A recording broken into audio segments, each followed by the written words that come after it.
Hay un elemento importante, que es no solo el hecho del avance en el perfeccionamiento del sistema electoral, que definitivamente quedó demostrado un gran esfuerzo y un extraordinario logro, sino que también disminuyó el discurso del fraude, porque efectivamente se logró desde el ámbito de la revolución, en particular el discurso del presidente, arrinconar a quienes estaban apostando al doble juego de presentarse con la vestidura del cordero manso por un lado, pero apostando entonces a después hacer un estallido con el tema del fraude. Y eso, el hecho de que se arrinconara ese sector que pretendía utilizar ese expediente, hizo que mucha gente del sector de la oposición madurara respecto de eso, y en general todos los venezolanos. Y eso nos aportó a nosotros muchísimo, en el sentido de que efectivamente, al sacar el fenómeno de la manipulación o reducirlo sustantivamente, encontramos ese resultado positivo, ¿no? Digo, es una reducción, pero no es la extinción de un proceso de verdadera destrucción de la racionalidad en el ámbito de la oposición, que ha tratado incluso de invadir el espacio de la revolución, de los militantes de a pie de la revolución, a través de el discurso y el contenido mediático de los medios de la derecha como instrumentos de avance del discurso que debió haber puesto en el debate el candidato y los sectores de oposición. Ellos dejaron descansar el discurso en ese instrumental que a través de todo el contenido mediático vende una realidad completamente inexistente y la trata de volver como verdadera. Y es de ahí donde surgen los fenómenos de la disociación. Esos fenómenos que hacen que una gente esté en condiciones económicas, de bienestar, como no se está en ninguna parte en el ámbito del capitalismo hoy en día, en las naciones capitalistas, pero que considere que hay una catástrofe. Es decir, esa sola, en lo grueso, esa disociación, que es la que comenta el día de ayer precisamente el comandante, cuando el Consejo de Ministros él hace una reflexión que yo creo que es vital en este momento que la debatamos, sobre el asunto de la comunicación en la revolución. Y él hablaba precisamente con Ernesto Villegas, a quien desde aquí le enviamos nuestra enhorabuena, nuestra salutación, y por supuesto le brindamos el mayor apoyo también en esa tarea ardua que va a asumir ahora. Pero el comandante, él hacía una reflexión importantísima que yo creo que debemos comentar acá, cuando él dice que había que buscar la explicación a lo que sucedió, por ejemplo, en Ciudad Bariná, donde la gente tiene su apartamento que le fue dado por la revolución, que fueron rescatados de la miseria y de la exclusión más terrible y oprobiosa, y entonces no solo fueron rescatados, sino que tienen su vivienda en un urbanismo, no es solo la casa, sino que además está bien equipada, tiene, como lo enumeró el comandante, ahí las misiones, y tiene el mercal, y tiene el asunto de la salud, todo como lo dice, pero había una gente votando por Capriles. Bueno, porque el proceso no es solamente informativo de la gestión, sí, es un proceso de comunicación el que hay que avanzar. Por eso nuestro ministerio se llama Ministerio de Comunicación e Información, porque son dos cosas completamente distintas. Sí. Y esa gente está impactada por un proceso de deformación de la realidad a través de los medios de comunicación, que sí están formando un mensaje de manera permanente y los llevan a creer que, superadas las condiciones de exclusión y de miseria por la obtención de beneficios materiales, recuerda aquello que citaban en los años 40 Abraham Maslow, en la pirámide de Maslow, sí, sí, donde él decía, satisfechas las primeras necesidades, las básicas para la vida, bueno, las demás, que son las de la realización del ser, son infinitas, porque en la medida en que se van completando, las otras van variando y se van haciendo cada vez más exigentes. Hay una de las más graves irresponsabilidades que se ha cometido desde el ámbito de la oposición, en términos del rol que debe llevar adelante, que es la imposición de liderazgos que no son tales. Esta señora probablemente la mayor exponente de esa irresponsabilidad, porque ella no sacó ni el 3.6% en el ámbito de la derecha, en el ámbito de la oposición. Ahí ella fue derrotada por los mismos opositores, pero además fue derrotada con la propuesta de capitalismo, con lo cual demostró, primero que nada, a ellos, al país en general, pero a ellos, que la misma derecha, los mismos capitalistas no quieren votar por el capitalismo en este país, en relación a lo que tú estabas diciendo al principio. Por eso ella fue escondida en la campaña, no hubo una sola comparecencia de ella en ninguno de los actos de Capriles a lo largo de toda la campaña, porque fue escondida en el último foso de la derecha y aparece luego del hecho electoral, porque efectivamente había un plan que estaba urdido, y ahí queda en evidencia con esa expresión de ella, tratando de recuperar el espacio del liderazgo impuesto en el que ellos se han erigido. Y lo que estaba entonces, y lo que queda claro con eso, es que lo que estaba en el propósito, en el plan verdadero de esta gente, era efectivamente estafarnos con la idea de que Capriles era un hombre de centroizquierda y de que podía avanzar un proyecto medianamente socialista.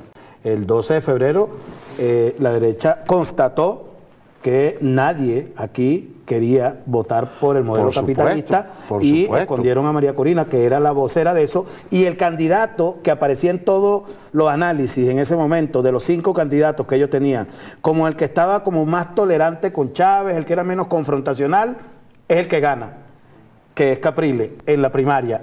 Ya ahí era evidente que ellos estaban decidiendo irse por ese atajo de salirle al paso al problema de la adversidad del capitalismo hoy en la mente del venezolano. Pero es que hay otros fenómenos que tienen que ver con el liderazgo de Chávez, la capacidad de liderazgo de Chávez, y eso es un proceso intangible en términos de la consulta estadística, pues propiamente. El desgaste del comandante hay que verlo con precisión, porque habla mucha gente de que 14 años significa un desgaste. Ese es un gran triunfo, que como líder Chávez no haya tenido el desgaste que tienen todos los mandatarios en cualquier parte del mundo, que a los 3 meses se viene abajo toda su popularidad y que Chávez lo mantenga. Ese es un triunfo histórico desde el punto de vista político. Es decir, si tú le quitas el desgaste que posiblemente tenga, que sea inevitable tenerlo, bueno, el liderazgo de Chávez estaría mucho más arriba, pero además ese liderazgo en función de lo que ha hecho Chávez, que echarse encima el saco, el fardo de levantar el socialismo que estaba tan desprestigiado. Claro. Él, con su liderazgo puesto al servicio de una causa por la que nadie daba medio, en esos momentos que tú estabas hablando, recuerda, Bayardo Sardi hablaba del 6% histórico, del techo histórico de la izquierda, y eso lo que está diciendo es que no es que la gente está buscando el socialismo porque es una corriente que ideológicamente la tiene procesada, sino que es lo que está diciendo Chávez, y entonces vamos con él y confiamos en esa propuesta de él, creemos en él porque Chávez ha demostrado honestidad, rectitud y lealtad a los principios, y eso es un valor importante que también tiene que ser medido. Hay un mecanismo que utiliza la derecha, que es tratar de simplificar eso, porque precisamente si asumimos, como lo planteó Marx, que el Estado es un sistema de represión para la perpetuación del modelo burgués, entonces todo lo que son iniciativas para tratar de avanzar en la construcción de un modelo alternativo a ese, que sea el Estado popular, por ejemplo, es enemigo de eso. Entonces la reducción que se busca hacer de manera sistemática es tratar de colocar, por ejemplo, que en primer término la propuesta es una propuesta de tipo partidista, no es un modelo, no es una serie sucesiva de procesos que deben superar etapas, como lo ha planteado el comandante Chávez, para poder alcanzar estadios que permitan las condiciones de generar eso. Eso es lo que explica por qué al principio teníamos, por ejemplo, misiones y ahora tenemos grandes misiones, pues son 2 estadios para atender a 2 necesidades distintas con instrumentales distintos, cuando ya existe... Son procesos. Exactamente, claro. Condiciones para ello. Y en ese sentido es importantísimo lo de la valoración del socialismo, porque fíjate, perdóname que yo quiero insistir en el ejemplo de Ciudad Bariná, con el fenómeno que el presidente le preocupaba el día de ayer, en relación a que una gente que está tan atendida, superando, digamos, el drama terrible de la exclusión y de la miseria de manera tan sustantiva por parte de la revolución y sigue votando por la derecha, bueno, hay un problema que es, por supuesto, de deformación por estar sometida permanentemente al impacto de los medios de comunicación y todo su contenido, pero hay también un proceso de confusión, o sea, falta de trabajo político de parte nuestro de manera permanente en las comunidades para explicar que la propuesta es por el cambio hacia un nuevo modelo de sociedad y que no es un asunto partidista donde la gente tiene que estar escogiendo en función de cuántas cloacas falta por resolver o cuántos huecos hay en la calle, porque en el modelo burgués la parte estética del Estado es lo fundamental, es decir, hay muchas autopistas, hay muchos centros comerciales y la gente cree que ahí hay una estética del desarrollo que está funcionando, que hay un país que está emergiendo, pero cada autopista... Hay un 30% de ciudadanos excluidos. Claro, cada autopista significa millones de venezolanos en los ranchos y eso es lo que nos dicen en ese razonamiento.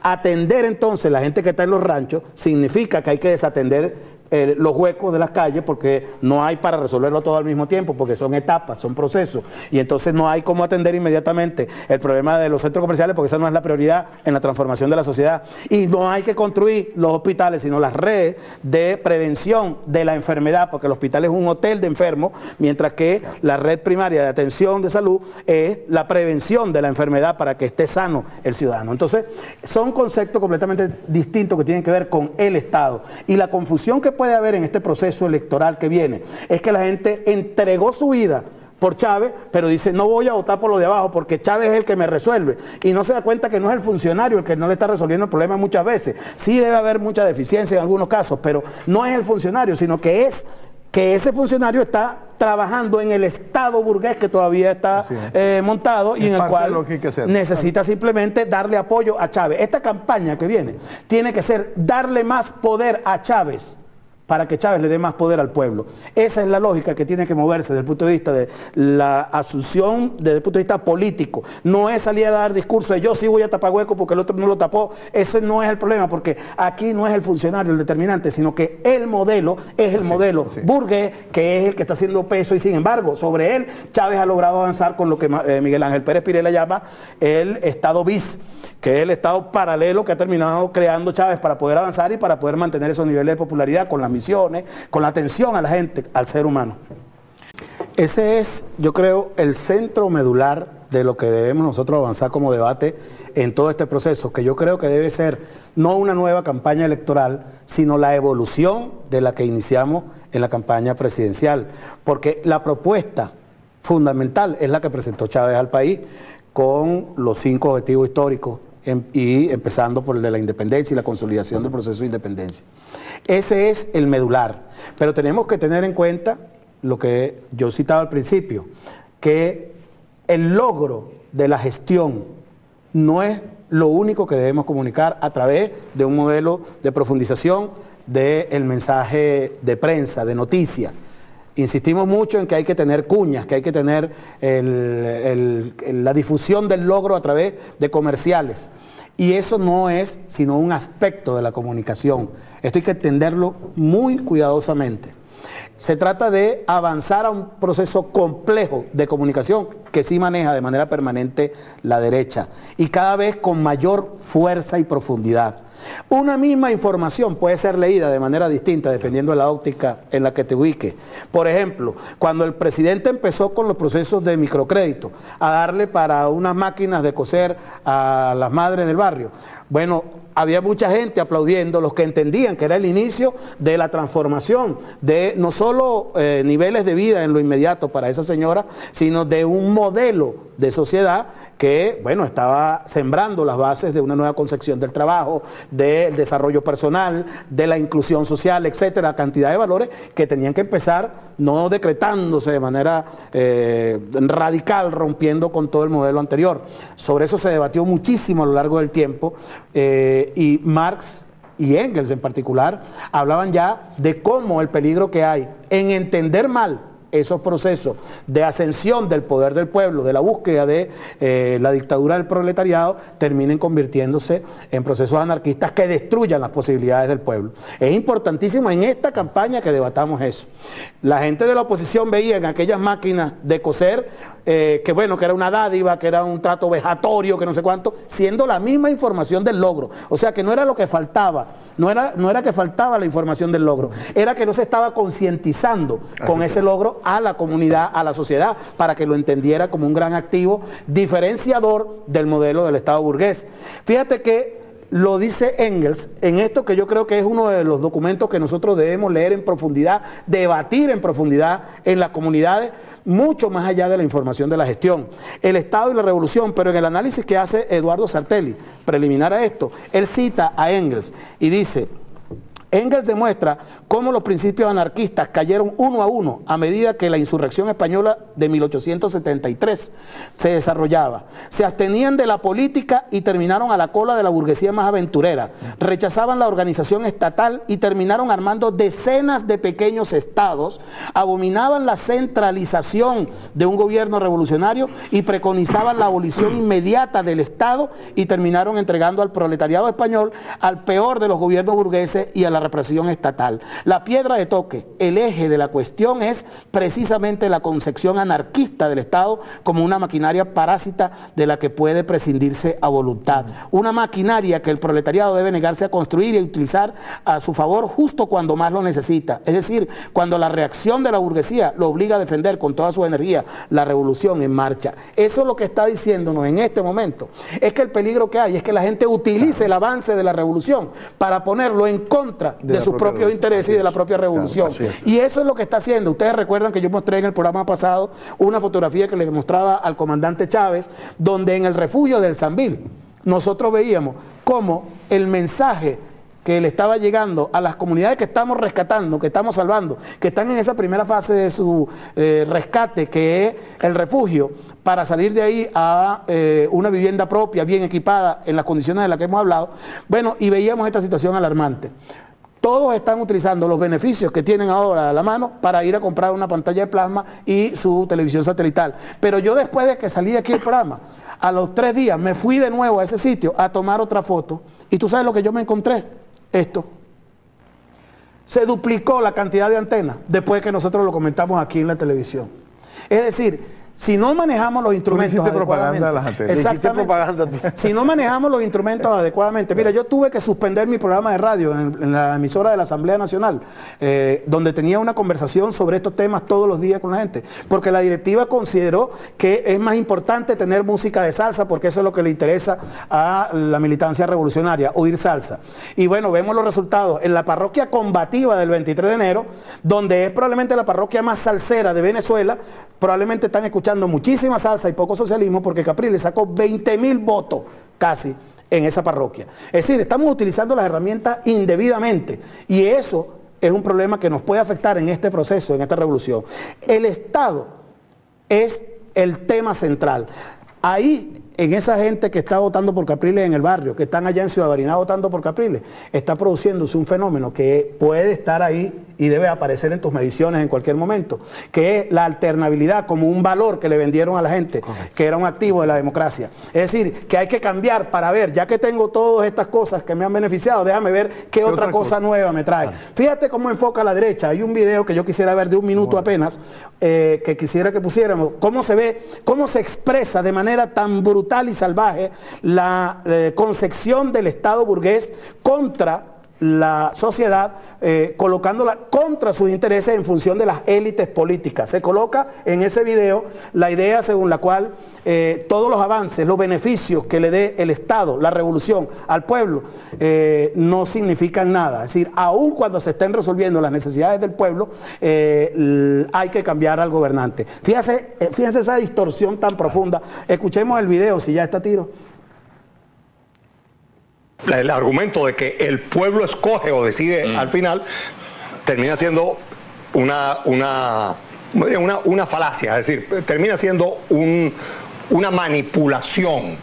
Porque, ¿cuál es el secreto del asunto? El truco.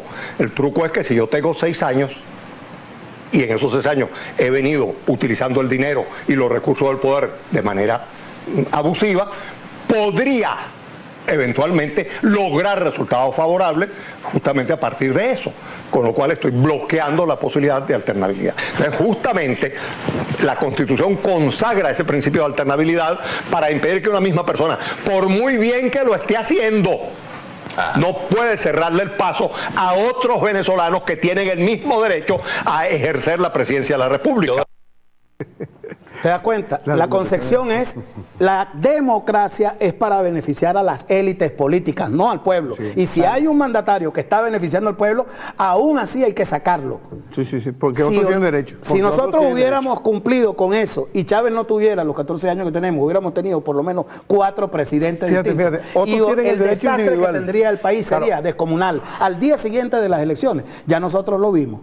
La sensación de la que tú hablaste de valoración positiva del modelo que está haciendo buena parte de la oposición se debe a que lo que nosotros vimos el día 8 de octubre fue una sensación de tranquilidad, de paz que solamente Chávez garantizaba. Afortunadamente. De lo que debe ser esta campaña que viene.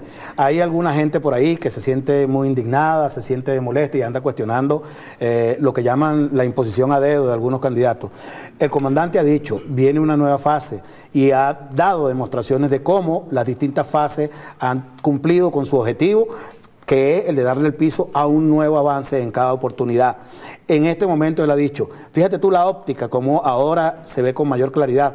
Él ha dicho, ya aquel viejo concepto del ministro de la Secretaría, que era para servir al presidente, para descargar de trabajo al presidente, ahora le da la inversión completa y lo pone al servicio de las comunidades, de la sociedad, y dice, ahora es un ministerio para el seguimiento de la obra de gobierno. Eso ya dice bastante, pero es que la gente tiene que entenderlo, en esa indignación que tiene, porque dice, bueno, nos están imponiendo un candidato a dedo. Eso no es así necesariamente, porque el presidente es el presidente del partido, hay un proceso que está previsto. Si nos hubiéramos dedicado a hacer campañas, microcampañas durante todo el año para los candidatos regionales, probablemente hubiéramos puesto en aprieto la campaña presidencial. Es decir, todo eso hay que comprenderlo, pero lo más importante, cuando dicen, no, que es que nos están mandando uno que no es de aquí, que es un navegado, que qué hace Aristóbulo por acá, que hace el otro allá. Bueno, ahí están los gobernantes que hemos tenido hasta ahora, eran de la región y no los están cuestionando. ¿Por qué están votando por Chávez en todas partes del país los venezolanos? Porque Chávez cumple, porque es el que lleva adelante la inclusión social, porque Chávez es el que ha construido el poder popular. Entonces hay que darle más poder a Chávez y eso es lo que él está tratando, armar un equipo sobre ese Estado burgués que es el que es ineficiente, para que trabaje en mejor armonía con el comandante, para que pueda avanzar más rápidamente la conquista y el logro del poder popular. Gracias, Alberto. Gracias, hermano.